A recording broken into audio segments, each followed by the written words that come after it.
So a couple years ago, actually many years ago, I was doing my master's degree in finance. I was studying, learning all about alphas, betas, whatever, momentum. And I went to this seminar. It was a fancy long seminar and also covered multiple financial topics.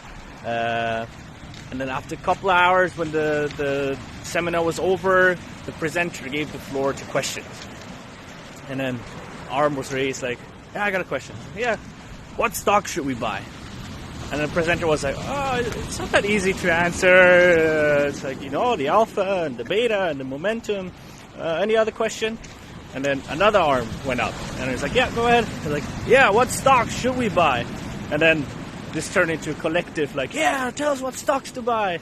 The presenter, I felt bad for them because they were like, yeah, but I just gave you so much information about the alphas and the betas. And all they cared was, like, what stock should we buy? So I went home and wrote my master's thesis about what stocks you should buy. Anyway, relevant to this is a couple of weeks ago. So this is in the present. I was sitting in a bar pretending I was doing some climate economics homework. My buddy taps me on the shoulder. And he's like, oh, climate change, eh? I was like, yeah. He's like, oh, tell me more about it. I was like, yeah, sure. Here's a damage function. This is a climate sensitivity parameter, like super important. And these are externalities. And he's like, well, what can I do to stop climate change? And I was like, it's like, look at this model here. He's like, no. Tell me what I can do to stop climate change. I was like, okay, here we go again. And that's why I'm doing this talk. What can you do to stop climate change? What is climate change? I'll give you a brief summary, I think, in my opinion. I'd like to start off apologizing for the odd location, maybe, which is my face and your face. I have this plan to be a nice setup where I can talk in nature about climate and climate change. But I didn't factor in the noise of nature, as in waves. So this will have to be a very personal TED Talk to you.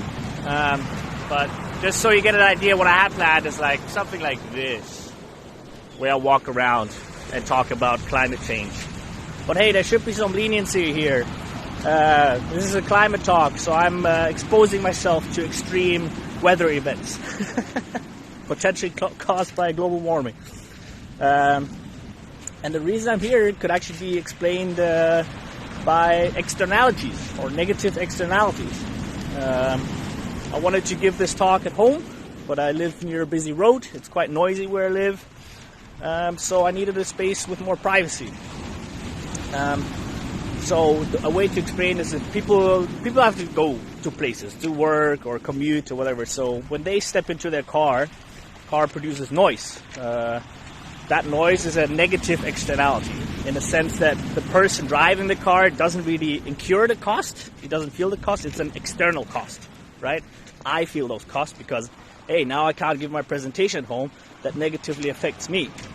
But Charlie doesn't really care. I bet he would care if I tell him. But in that moment, he doesn't feel that cost. So he doesn't think about it. So he doesn't think like, oh, I should not drive because my noise will affect Dennis's presentation. No, he gets into his car, he blasts Taylor Swift and goes to work or the gym or whatever.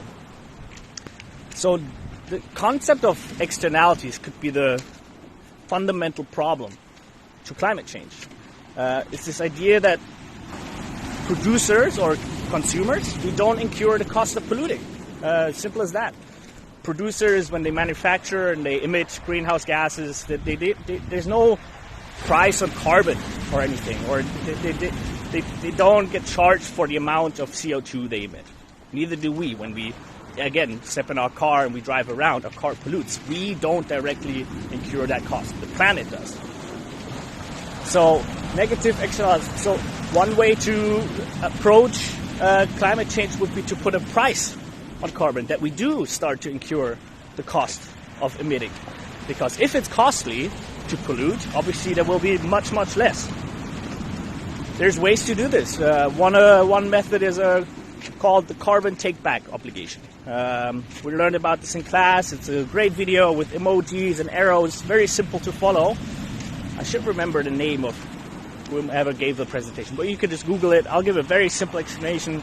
It's pretty much, forcing sounds like a harsh word, but hey, it's for fossil fuel extractors, so you should support this. It's forcing them to be net zero. It's they have to buy permits to prove that they offset the equal amount of what they emit, so then net zero. That could be one solution to climate change already, or at least for a huge proportion of energy consumption or production to be carbon neutral. Carbon take-back obligations. There you go. Another way to price in carbon is something you're more familiar with, carbon tax. And I know this is a heated argument or a heated topic right now, and I definitely won't dive into it too much. I'll leave that to the politicians, and you're probably rolling your eyes already. He's like, hey, does this dude support carbon tax?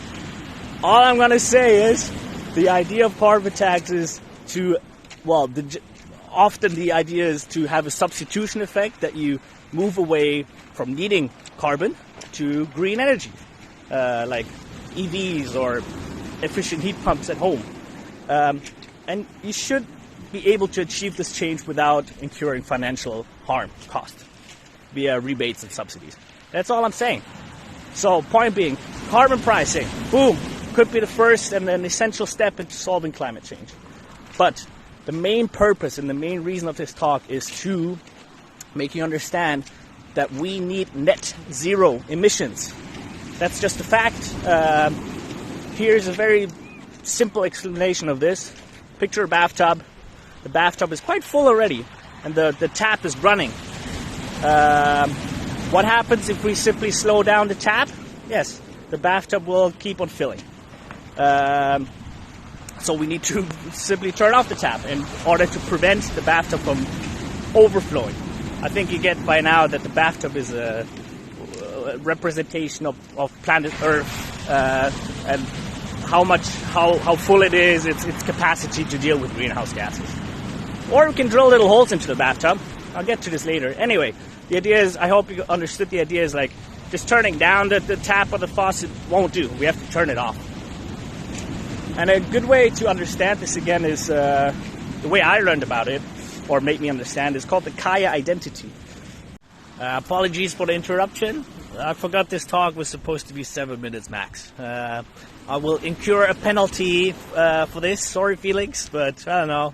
It's about saving the world, so I'm happy to incur this deduction.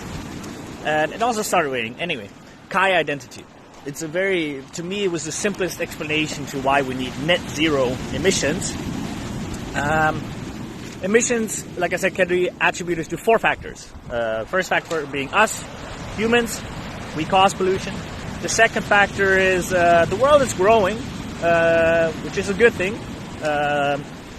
Simply, like, if we grow, there's less poverty and everything. So GDP growth, the world growing is the second factor. Third factor is we need energy for that growth, or, consuming and producing requires energy. That's the third factor. It's the energy we use to consume and produce. And the fourth factor is how carbon intensive that energy is. So, basic math. I know I won't bother you with complex math. Basic math. What has to happen for emissions to go to zero? One of those 4 factors has to go to zero. If you multiply something by 0, the product goes to 0. Boom. Simple as that. Isn't that great? We can't kill everyone, and I would like to have children, and I bet many of you would like to, so it can't be population. Growing in general is a good thing. I won't dive into it, but if we'd stop growing, we'd go back to whatever. This is exaggerated, but we'll go back to being primitive and not having nice things. It's a very simple or basic explanation, but you get the point. Third factor, we always have to consume and produce, otherwise we can't live. So, leaves us with the fourth factor. We can eliminate carbon. We are able to produce energy without it emitting any carbon or greenhouse gases. It's possible. So that can go to 0, which brings emissions to 0. Boom, simple as that. And there's your conclusion. In order to stop global warming, in order to tackle the climate crisis, we need policies or innovation, well, more policies actually, or action to achieve a decarbonization of energy systems. It's a fancy way to saying we need to stop emitting, and combined with innovation and advancement in carbon capture and storage. And while I think you get the gist of like why we need to stop emitting carbon, it's like this like bathtub and the bathtub filling, like we need to stop the tap. Carbon capture and storage is, I think I briefly mentioned drilling little holes into the bathtub to help it drain. That's what carbon capture is. It's a cool idea, right? So far, the holes we're able to drill in that bathtub are very, very small. But there's big potential to make these small holes big. So any advancement in that sector would... Oh, my phone just pinged. Sorry. Any advancement in that sector would be a huge way to tackle climate change. So there you go. That's the conclusion. We need net zero and carbon capture. Now, I promise you to tell you what you can do individually. All right, here's the fun part. So I can tell you what stocks to buy or whatever, but like telling you how you individually can stop climate change is a little bit trickier. Political activity is the biggest factor, I would say. Go vote for parties that actually have true intentions and feasible goals of implementing net zero targets, policies. And they actually have the intention of implementing those policies. That's the biggest thing you can do, political activity. Second one is, and that's a bit trickier one, participate in climate activism. And I will get more to this later, but like maybe don't glue your hand to highways or chain yourself to buildings. But go on like friendly, not even protest, like just like remind governments and maybe even major polluters to be like, hey, you guys should be net zero, remember? Or even like if government imposes a policy, be like, yeah, even like give them time to implement the policy, support it, be like, yeah, keep on going, don't stop now. That's what I mean by climate activism. And there's other ways what you can do, and they seem, what's the word? I don't know what the word is, but like you can simply talk about climate change with your friends or peers or whatever, or strangers. Maybe even like about the excitement of fixing climate change. Raising awareness is a great thing. Something more tangible that you can do is things that generate momentum. For example, if you live in a city, you can bike to work, and then if other people see you bike, they will bike, and the city will catch up, and it's like, hey, people bike, so we'll build more bike paths, which will cause less people to drive. You get the idea. It's a snowball effect. It's things that generate momentum are very good things for you to do.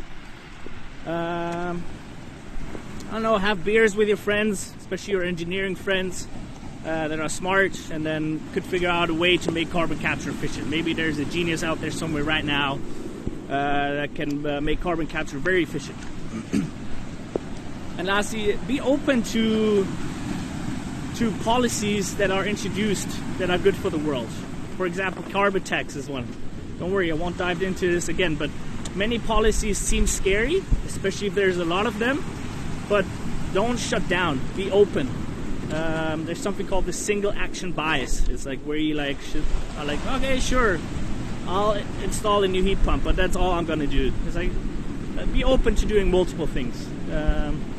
I have faith that most or all of these things have good intentions and won't harm you financially or mentally or whatever. They're good things. I think that's my talk. Told you what to do, told you what climate change is, how to solve it. The last thing I wanted to say... Right, my phone is back alive. Last chapter. I just told you everything about climate change and how to solve it, and that it's a systematic issue. We need systematic changes, policies that implement net zero targets, innovation and carbon capture. But I hope, I really hope, this talk did not decentivize you to do individual things, like please recycle, please eat your veggie patties, please bike to work, please use public transport, please ask your parents to buy a Tesla. Continue to do so, but I hope you get the idea that the global warming is a system. We need a systematic change. So we need large-scale efforts like political activity and policies. And the general idea of this talk was to, just give you a reference point maybe, or an overview. So you don't have to go back to university in your 30s and study climate and environmental economics for another 4 years, like this guy did. Instead, you can just watch this, what I thought would be a 5-minute talk, but it ended up being, 14-minute talk. But I hope that's all you need to get a general idea of what climate change is, how it works, and what you can do. Of course, I'm not an expert, but I hope this video is somewhat of a reference point that you can use. I will leave you with one last thing, and I mentioned it earlier, is climate activism. Again, I'm not trying to prevent you or stop you from participating in climate activism. The one issue surrounding climate activism is that it could be seen as almost like fear-mongering. It has like a negative association to it. It's almost like demonized. And that could be an issue because, of course, the impending doom of the world is not a happy topic, but spreading optimism about the excitement of this being the biggest potential for innovation and creativity this world has ever seen could be more proactive than spreading fear and anger. I'll leave that as a point for discussion because I know this could be a sensitive topic. But the point being is, while there is some urgency to climate change, and I'm going to repeat these fancy words, you can also view it as the biggest opportunity for change and innovation and creativity this world has ever seen. We're seeing amazing advances in green technology already. Just to mention a few, solar is becoming incredibly cost beneficial. We're seeing innovation in other ways. There's huge potential for carbon capture. We're seeing behavioral changes. We're seeing global mobilization. There is change, and there will be more change, especially with technology. I mean, everyone's scared of ChatGPT or other AIs, but in terms of technological advances, that's what we need. There's huge potential. So me personally, yes, there's urgency, and it's not a happy topic, but I'm excited to figure this problem out. And I hope at least you're somewhat motivated for something. At least I had somewhat of an impact on you and how you view climate change and the climate crisis. And I'll leave you with a great quote. Yet again, I can't remember the name, but are we the last generation or the first sustainable one? Isn't that great? I'm going to dry off now. Apologies for the lengthy talk. Goodbye.